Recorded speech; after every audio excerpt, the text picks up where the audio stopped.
Samson Israel के सबसे प्रसिद्ध न्यायाधीशों में से एक असाधारण ताकत और दिव्य उद्देश्य का व्यक्ति था। उनकी कहानी उनके जन्म से पहले शुरू होती है, जब मानोह की पत्नी जो बांझ थी को एक स्वर्गदूत दिखाई दिया और भविष्यवाणी की कि वह एक बेटे को जन्म देगी।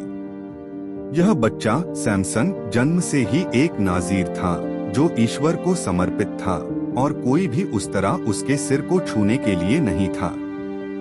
देवदूत मानोह की पत्नी के सामने प्रकट हुआ।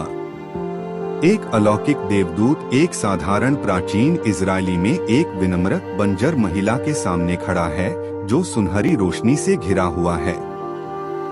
परी दीप्तिमान है, उसके पंख फैले हुए हैं। सैमसन शेर से लड़ता है। लंबे लहराते बालों वाला एक शक्तिशाली हृष्ट-पुष्ट सैमसन जंगल में एक भयंकर शेर से कुश्ती लड़ता है। शेर के जबड़े खुले हुए हैं, पंजे फैले हुए हैं, जबकि सैमसन उसे अविश्वसनीय ताकत से पकड़कर टुकड़े टुकड़े कर देता है। पृष्ठभूमि उबड़-खाबड़ पथरीला इलाका है।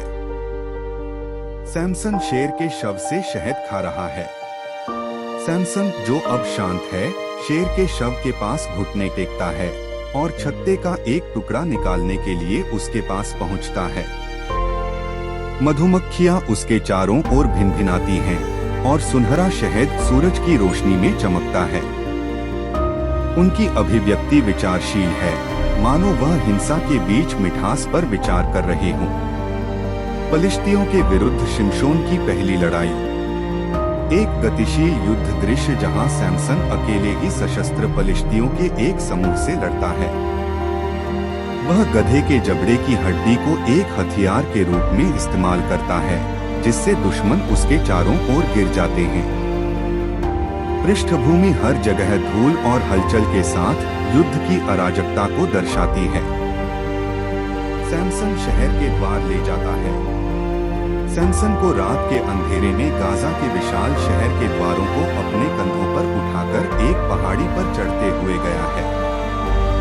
द्वार विशाल हैं और सैमसन की आकृति चांदनी से प्रकाशित है।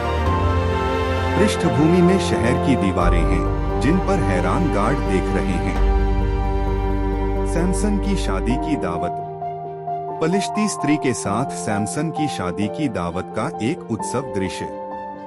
छवि उस क्षण को कैद करती है जब सैमसन मेहमानों के सामने पहेली पेश करता है। मेज भोजन से भरी हुई है और मेहमान अंतर्निहित तनाव से अनजान होकर हंस रहे हैं और बात कर रहे हैं। अपनी पत्नी को छोड़ दिए जाने के बाद सैमसन का क्रोधित सैमसन को फलिश्ती की फसलों में आग लगाते हुए देखा जाता है। वह लोमड़ियों की पूंछों के बीच मशाले बांधता है जो खेतों में दौड़ती हैं, जिससे उनमें आग लग जाती है। पृष्ठभूमि में खेतों में आग लगी हुई दिखाई दे रही है और धुआं आसमान में उठ रहा है। सैमसन और डेलिलाह। जब सैमसन उसकी गोद में सो रहा था, तब एक मोहक डेलिलाह ने सैमसन के लंबे बालों को धीरे से छुआ। उसकी आंखों में धोखे का भाव था। छाया में एक फलिश्ती आदमी एक उस्तरा रखता है जो सैमसन के बाल काटने के लिए तैयार है।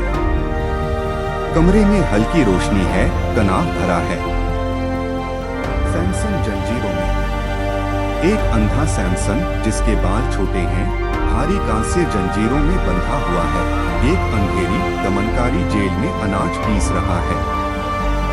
उनकी अभिव्यक्ति निराशा और चिंतन की है। एक समय शक्तिशाली व्यक्ति अब विनम्र और कमजोर हो गया है।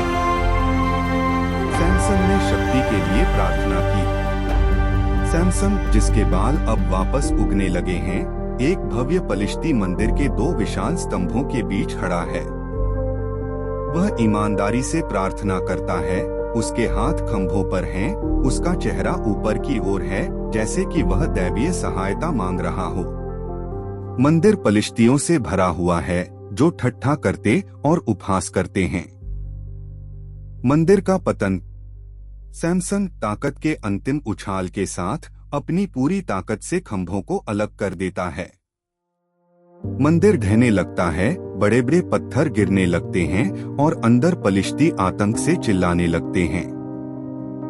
धूल और मलबा हवा में भर जाता है, जिसके केंद्र में सैमसन है, जो संरचना को नीचे गिरा देता है। सैमसन की अंतिम जीत। ढहे हुए मंदिर का एक विस्तृत दृश्य। सैमसन मलबे के बीच पड़ा हुआ है, बेजान लेकिन विजयी। यह दृश्य उदास लेकिन विजयी है, जिसमें सूरज की किरणें धूल को चीरती हुई उसके चारों ओर गिरे हुए दुश्मनों को उजागर कर रही हैं।